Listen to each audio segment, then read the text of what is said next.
Hi guys, time for a model update, and I'm just putting my jacket on because I was kind of clashing with a wall, and to be honest with you, there was just this head floating around in frame. It just looked weird. Having a pretty good week this week, actually. You know, the medication's working, the diet isn't. Oh god. But yeah, it seems to be making progress. I seem to be feeling a bit better about myself. In regards to the Red Dwarf model, it's been a bit of an odd week. It's been a bit sort of... like I've been working on the model in subsections. So I've been working on the engine bells, the engine separate from the midsection, separate from the front section, separate from the nose. And I've been kind of doing the same sort of work on each part. So it's been, you know, whilst I've been sanding this part, putting it aside, sanding that part, putting that part aside, sanding the front part, putting that aside, then priming it. And whilst that was primed and drying, I was cutting other parts. So whilst I was doing similar sort of work, it felt like I wasn't making much progress. And then of course I started piecing these videos together for this update, and it seems like I've done a bit more than I actually thought. So it's felt a bit odd, it's felt a bit weird, but it does mean that I've got more done. I don't know how much longer is left to this build. It's difficult to plan out because obviously when you're scratch building something, there is no set plan. You have to come up with your own formula, you have to come up with what order you're going to do things in, and sometimes that order changes because, you know, you've got to try to think sort of 2-3 steps ahead, and sometimes things just escape you when you start to do something and go, no, I can't do that now, I need to do this part first. So I shouldn't imagine it's much longer, but I know the detail part of this model is where the time is gonna vaporize.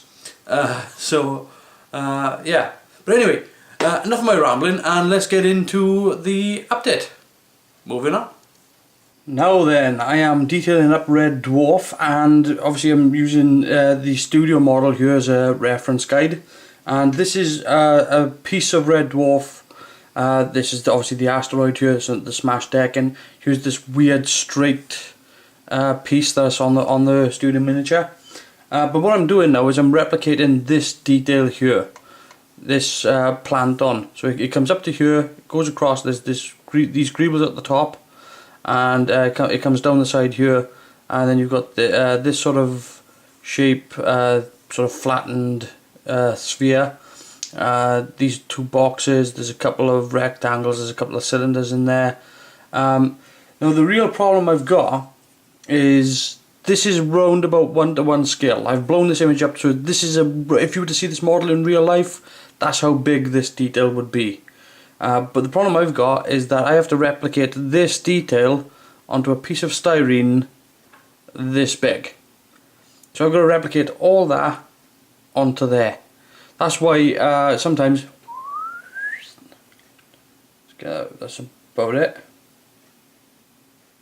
There we go.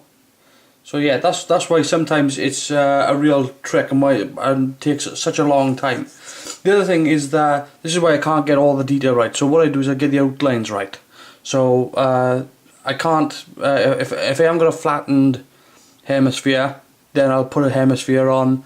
If I'll put 2 square boxes on, I'll put 2 rectangles on, maybe the cylinder and this box here and that piece there. But these parts in between, they might be too small to be actually fit on it. I know this detail here and this detail here would be this detail here would probably be too small to be seen.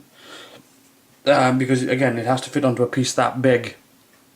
I mean, just to give you some idea of how big it is. Over here you've got 2 pieces of Star Destroyer trench from the side of the ship. And this piece is round about the same size as one of those. So I have to fit this amount of detail, which is, what's that? So, I don't know, 3.5 inches, 4 inches, onto a piece that is 2.5 centimeters. So, let's look, yeah. What did I say it was? It's 4.5 inches. So, yeah, I've got to fit the detail from 4.5 inches onto a piece that is just about an inch. So yeah, I've got to reduce it by about 1/4 really. So that's why it takes so long and why I can't get the exact details. It's exactly the way it is on there because it's literally too small, and I don't, you know, it's annoying sometimes, but it also allows you a little bit of creativity. So what I'm going to do now is I'm going to detail up this piece before fitting it onto the model. What I'll do then is I'll come back to you and show you the studio model and what I've come up with, so you can see, you know, sort of how close I'm getting it. Okay, so there's the studio model, and this is what I've created. So that should give you some sort of idea as to, let's bring it further in so you can see. You hold it by that hand, that might help. Let's try to get some sort of focus there. There you go. So yeah, it's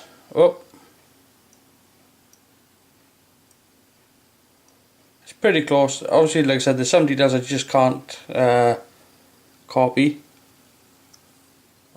Let's get it right in. But yeah, there's plenty of detail on there, and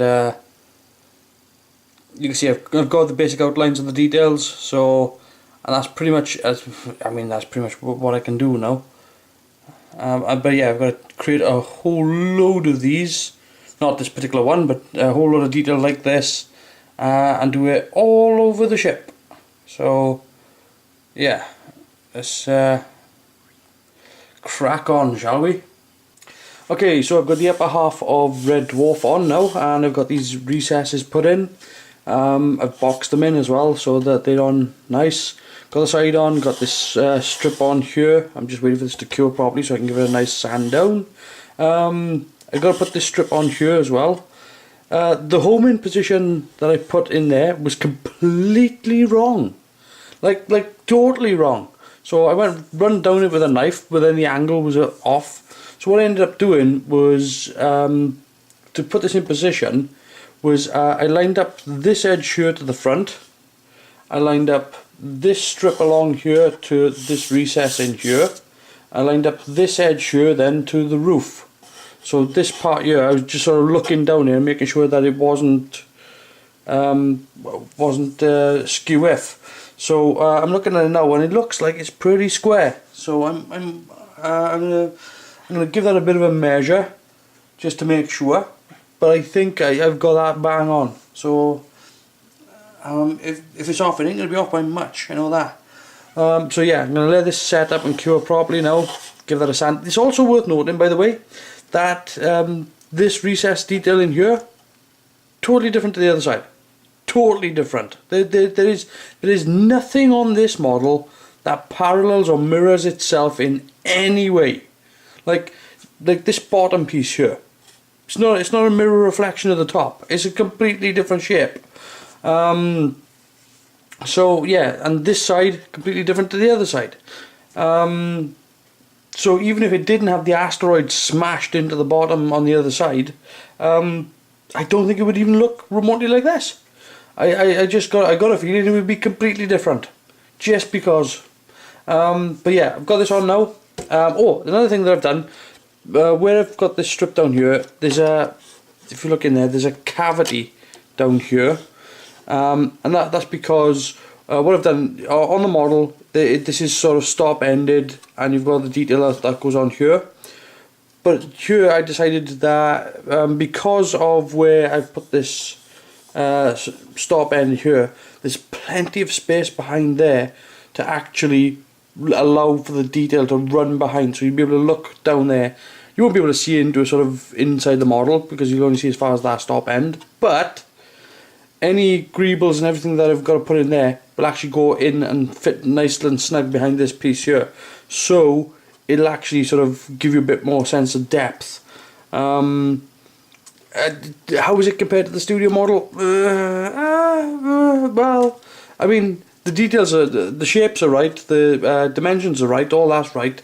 I'm not sure that actually goes behind that far on the studio model, but you can't really see, so it's it's one of those things whereby I'm using a bit of artistic license with it, but I think it'll look cool to have sort of this sort of load of greebles that you can just see you slip straight into the cavity and sort of disappear into darkness. Also, I've got more pieces to go ready to go on here, which I've got to fit. But what I've been doing right now is the other side, and I've got most of the underside detail done, as you can see on there. There's a bucket load of detail on there. And yeah, I'm getting all this detailed up. I've marked out pencil marks there that you can see on this. I've got a grid that sort of runs up here. It's quite difficult to see pencil marks on camera, but they are there. There's one here, one there, and I've got a grid that runs in between, so which just gives me a guide. So when I'm looking at the studio model, I can just sort of go, all right, it comes up to this grid here, and that piece goes on there. So yeah, I'm gonna finish off fitting this side now, and hopefully I can get the top on and get that all sorted as well.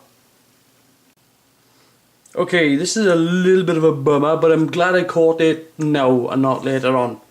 You know how I said that this side of Red Dwarf is nothing like that side of Red Dwarf? Well, when I cut these two pieces, I cut them both at the same time, and I marked out the positions of them at the same time. And of course, I cut them out, I fitted the back boxes, I put it all in place, I thought it was all looking pretty good. And then I glued the side on. And of course, when I've marked out this grid on here, that you can see, to line up where the details go, it wasn't lining up. And I checked on the studio model, and I checked the grid on mine, and my grid was fine. But then I realised that the cutouts were differently positioned. So where I glued this piece in and this piece in, I had a piece of the ship sort of done like this. So I had to cut it out, and of course in doing so I've ended up having to tidy all this area up now. I've had to actually dismantle the side of the model, so now I've had to remove the side just so I could get in there to pop the piece out, which does mean now that I've got to clean up where I glued all this edge. I've got to clean up all this edge again and then fit it back together. Shouldn't be too much of a problem. It's a pain in the tits, but you know, it was something that is a case of you should have looked before you leap, you know. But I was on the way down shouting Geronimo when I noticed that it wasn't working. So yeah, so I've popped all that out. I've got to clean this up now, and then I can. Luckily, there's a detail that goes over the top of this anyway, so so this hole isn't going to be a problem. It shouldn't be a problem. But yeah, it was just like when I noticed it was like, ah, crap. So yeah, I've had to pull all this apart now, and now it's time to clean it all up and put it all back together. Okay, so I think I'm doing pretty well on the progress front as it's looking. The sides are on, everything's sorted. I've got the innards all in, sorted out that issue that I had with the back end having pulled away. I'm having to pull it away because of problems. So that's all back now and sorted. I've got the top on there as well. So now I'm blocking out this piece here. Basically I'm doing some simple dressing for certain pieces. Like for example, I don't need the piece that supports this framework to be transparent. So when this sits on there, and I'm trying to be careful, because the last time I did this I dropped one of the damn pieces inside the model. I couldn't get it back out because I pretty much sealed most of it up. So once this can sit on an opaque piece, it doesn't need to be transparent. So I'll do that for both sides. And then I've got to build the boxes for these here. So the inside of these is going to have to be transparent because there are going to be windows in here. So that's okay. These back pieces though, these can be opaque because there's nothing going through there at all. so they can be made out of white styrene. So yeah, as for the midsection of Red Dwarf now, aside from blocking these out, this midsection really shouldn't take that long to do. The real long part now is going to be putting all the detail on the sides and doing the trench as well. So that's going to take a while. So there you go, the top side of Red Dwarf is now boxed in, except for these back pieces here. These back pieces aren't on yet. I've got to cut an angle which is sort of similar to this, which is going to sit on there. But that's really nothing. I just got to. I'm going to wait until I put the engine bells on, I think, before I do that. We'll see though. I mean, it's trying to work it out as it goes. So, but yeah, it's all looking pretty good. It's all looking pretty solid. I've got to go around now and clean up all these edges because there's some overhangs here where I haven't trimmed things back properly. So it's just a case of going around now with some sandpaper and just cleaning up all the edges and corners and whatnot. But after that, I think, you know, I can start looking at doing the nose and getting that done and fixed to the model. Because really that's kind of a big piece, the nose. So yeah, I need to look at getting that done as quickly as possible. Okay, I'm working on the nose of Red Dwarf now, and I've got the upper half and the lower half done. I've got these pieces here which are just cladding onto the top. What I've done now, you can see I've cut at an angle there, hopefully. Anyway, you should be able to see that. And yeah, it just matches up these angles here, and I just slot it into place, and that's in nice and tight. So I'll just bond that down. Same with the top. Exactly the same thing. I've got to get a little bit of clean up in here, in these holes, and then I got to fit the little intakes that I done. These little things got to go behind these holes. So these things now are probably the next thing to clean up. I've got a clad on top of this as well because there's extra pieces that are going to go on here, as well as these parts which got to be fitted to the nose as well. So yeah, but what I've got to fit on here now is it's a piece that is almost the same size as the side piece, but it's got a couple of notches cut in it. So yeah, and then these then sit on top of that. So there's a lot of cladding and a lot of plant-ons got to go on. But as for the nose itself though, once these have been bonded into place, I'm good to start construction. Moving on.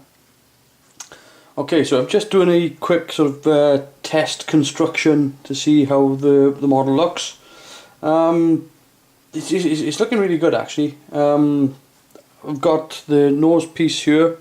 I've primed it and I've painted the inside black ready because I'm gonna have to build this and complete this before I can actually piece the model together. Otherwise, it just won't fit in. So yeah, I've got to do that. Yeah, it's not looking pretty bad. I just tested it with the fork as well just to see how tall the model is. It comes in at about 22 inches, so it's not bad. Like with the rings and the bells on it as well, because I haven't included the bells yet, so it'll come in at about 2 feet. And that's a good size because you don't want it too big because it is a chunky model, you know. So you don't want it. If you make it bigger, it's going to be not just longer, but it's going to be broader as well all round. So it's quite a beast of a model as it is. But yeah, it's looking good. It's looking good, and I'm going to crack on now and finish off doing the nose. Get that done, because again I've got to paint that because before I can seal it up. I've got to put the resin piece in there. I've got to put a sealed piece in there to stop it from being able to see right inside the ship. So yeah, there's a little bit left to do now for the construction phase. Now, you might notice that there's this step all the way around. That is meant to be there. There are what I can only describe as a couple of sort of blinders that go around the model. They sort of protrude off the model like this. So yeah, I've got to pretty that edge up. I've got to get those cladded on, and then I've got to build these that actually go on the model. So yeah, aside from that, I'm pretty happy with the progress. To be honest, it's not doing too bad. I've got the rings ready to go on as well. So, but I won't be putting those on just yet, because honestly, it's one of those things where you've got to work out what's best for packaging and sending. So yeah, but they're almost ready to be fitted. They've cleaned up and everything and detailed. So, but I've got all the engine done. The engine bell's got to be sorted next, I think, because they're gonna have to be given a coat of black inside to stop or to minimise light leaks. But yeah, it's starting to really take shape now. So whilst I'm in the process of prettying stuff up, I thought I'd get everything together and start doing it all at once. I've got a few odds and ends here that are going to be done on the engine. Let me take this off here, and you can see, I don't know if I've already shown you that, but I've actually got a piece fitted in there now for the lighting to mount to. So that's good. So yeah, I'll leave this removable now until I've finished. What was I saying? Putting the lighting in, and the other reason is that I want to keep it separate until I fitted all the engine bells as well. So I'm going to do that separately, and then I can fit this entire section on with all the engine bells on in one. So yeah, I'm going to go around this now and just do some sort of prettying up here and there, just to make sure that everything's satisfactory. Same with the rest of the model here, and the same with the nose. So, but I've got little bits to fit to the nose first before I'll actually construct that together, because there's actually like a trench that runs from the back right the way to the front. So that's why when you saw the model together, there was a gap through the middle. It wasn't that I had fitted it on wrong, it's just the fact that it should have a gap there for a trench to run through. So so yeah, I've got to build a trench for that, and again I've got to get the nose painted. So I think the first thing I'm going to do now, before I actually start doing this, is I'm going to paint the nose. I think get the internal colours on. I'm going to keep it simple. It'll be something like a gunmetal with a couple of highlights here and there. But yeah. And there you go, I've got the front nose intake built and painted. Obviously this part isn't, but that's for a later point. But everything that I need to get painted is in there now. Basically what I've done is I've just cut a piece of frosted acrylic, and I cut a tube so that the actual greeble in here is actually suspended away from the acrylic, so it's got a bit of parallaxing going on there. The next thing to do now is to paint the back of this so that it's light proofed.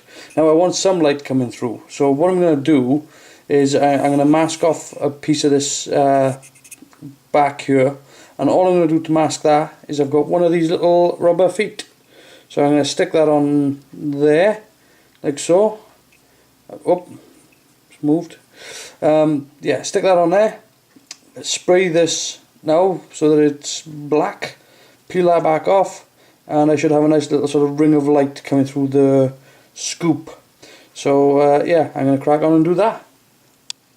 Okay, so now I've backed the inside of this with black, but there's a bit of a problem. The paint I used to spray on this wasn't cheap. It was a good quality paint, but it just reacted with the surface. It just made a hell of a mess of the surface. So I'm gonna give it a little bit longer now, and then I'm gonna have to take it all back off. I've done another test with other paint, specifically 151 matte black, and I like using 151. They're inexpensive products, all the stuff that they do, but they seem to do just like a good quality range of stuff. So what I'm going to do now is wait for this to set up properly, sand it all back off, and do it all again with different paint. And there you go. I've gone over it and repainted the back, sanded it all down, put a new paint back on it, and basically, like I said, I've just left that area around the tube where the light can get through. It's a bit messy on the back, but that's not going to matter because it's going to be on the inside of the model. But yeah, when you apply a light to that zone, you get this nice glow. So yeah, I think that looks pretty nice. You don't want anything too intense, but it's good because it's sort of like, you know, you can see the glow in there, but you can't really see where it's coming from. So I think that's exactly what I want. So yeah, it worked out fine. Okay, whilst working on the front section of Red Dwarf here, you can see I've cut out this large chunk out of the front section, and that's because I've got a piece that's going to go over the top like this, and it needs some light to come through because there's a couple of windows on here that need to be lit, and if the layer's too thick, it's going to be just the amount of lumens is just going to reduce. So I've cut that section out to make this area thinner, so we get more light coming through here. Also, when I cut these pieces, I cut them to match the front of Red Dwarf, and I don't know if you can see it there, but there's all these little sort of bevels and cuts that are in there. Well, I've done two, because obviously there's one on the other side as well. So they've got these little notches in. I've got to clean this one up a little bit more. But yeah, this one is ready to go on. So yeah, I'm going to apply this to the front of the nose, like so. There we go, where's the line? There we go. There's the line. So that gets applied like that, and then I can put the these pieces on and do the nameplate and the windows planned on, which goes about there. There's obviously there's a row of windows as well up this edge, so that's going to be a little bit tricky because it's really, you know, it's not a hell of a lot. So but yeah, there's a whole row of windows that come down the front edge there as well.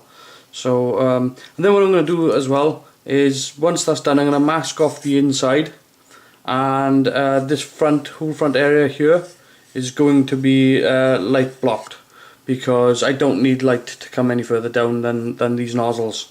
So just to make it easier when doing greebles and whatnot, is that I'm just gonna block the light off. So I might even put silver tape inside as well, just so that all the light sort of reflecting around a bit more. Not that it really needs it, but I figured, you know, waste not, want not. So yeah, I'm gonna cut out another hole on this side now to match this one, and I can glue the other side on, and that's what I'm gonna crack on with. So whilst I'm waiting for certain things to set up and certain things to cure, I thought I would do a couple of little tests. So I'll just take care of a couple of little niggly things anyway. So number one is that I've sprayed the inside of the engine bell matte black, which is getting ready to have a coat of gunmetal. So I'm waiting for these. What I'll do is I'll paint the gunmetal after I've painted the outside. So so what I'll do is I'll just when it comes to spraying this, I'll just place it down like that, block off the end, and just spray the outside of the engine bell, and then that should be fine. Also, I've done a couple of little tests as well, and you'll notice this piece here, which is this lovely sort of fire engine red. This is just simply 151 red. It's not incredibly expensive. In fact, it's about £1.50 a can. But the surface on it is like, this is straight out of the can with nothing done to it at all. It's just, and all I've done here is just sprayed it straight onto I painted it matte black with 151 matte black, and then painted it red, and it's such a gorgeous little finish. But that wasn't even why I was even doing it either. What I've decided to do is to do a lighting test, and all I'm going to do is I'm going to take this surface I've sanded back the other side so it's clear, and all I'm going to do here is I'm going to put down some masking tape on this, and I'm going to, because the way I did it originally was to I was using a pin vise, and I had a drill and a pin vise, and I would do each of the windows individually, which works out pretty well. But for this one I'm doing it slightly differently, and that's because the windows on Red Dwarf, they're quite small and they are rectangular, so that's not quite straight. It doesn't matter, it's only for a test anyway. But so what I figured I would do for the test is, instead of doing what each window individually, what I thought I would do, and this might work, it might not. I've got to clear my bench. I've got I got one 8-foot bench and one 4-foot bench, and I'm working on a 9cm square. But yeah, what I'm going to do is I'm going to take my X-Acto, and I'm just going to sort of line it up there, and I'm going to do a straight line, or straight-ish, and then move down a row. So look, and do another straight line, and move down a row, and do another straight line, and hopefully, this is why I'm doing the test anyway, is because I don't know what's best, so I'll try using the other side as well. Oh, that seems to work. Yes, that's better. So I think what I'm going to do is I'm going to use this for doing the windows instead, and I'll just block out, paint little things in between, so you get this sort of grill effect. Obviously this is really bright because I'm shining a light directly at it, but yeah, if I paint little marks in between these windows, it should be enough to sort of block it off. It's kind of messy. I'm kind of looking at the bottom one there as an example as opposed to the others, but yeah, I think that's how I'm going to do the windows. It's just to instead of doing them individually, it's just to literally groove an entire line, and then I'll just paint little dots of red in between, just so that it yeah, there we go. That's pretty good. Yeah, so I'll just paint little red dots in between that should block off the lights, so I should divide it up into all sort of rectangular windows, and I think that's the best way to do it. It looks pretty good to me. It certainly illuminates alright, so yeah. So there you go, there's a better example of the lighting test. I think that works really well. The lines are nice and straight. It should be really easy to sort of block those off. It's not going to be quicker because obviously I've got a lot of bars to sort of paint in between the windows, but I want the windows to be rectangular, so this appears to be the way to do it, and I think you know, it does look really good. So yeah, I think I'm going to go with that. So I'm going to leave that there. I'm really happy with that lighting test. The lighting test looks really good, particularly in person. Because on camera sometimes, you know, you get blown out, particularly if you've got a strong light behind it. But the other thing to remember as well is that when you were seeing the lighting test, you were seeing it sort of really up close and really magnified. You can see my fingerprints. You know, that's how close it was to camera. So plus obviously when I do it for the model, I'll be putting a new blade in my knife as well. So, but it looks really nice. This really sort of fine line of white light that is radiating through it. You again on camera you can see there's sort of like a little bit of scruffiness there, but again that's because I was using a shite blade. But yeah, no, I was really happy with the way that turned out. I'm getting the nozzles fitted to the nose now, so hopefully now it'll be this week and that nose will be all together and fitted onto the front of the model as well. So I'm hopefully, you know, it'll be done.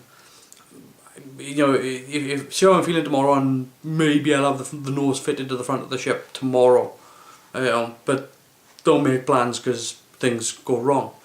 But yeah, I'm going to leave that there, and I'm going to say if you've enjoyed this model update, feel free to like this video, comment on this video, or subscribe to the channel. Please do. Ting! But until next time, I'll see you later, guys.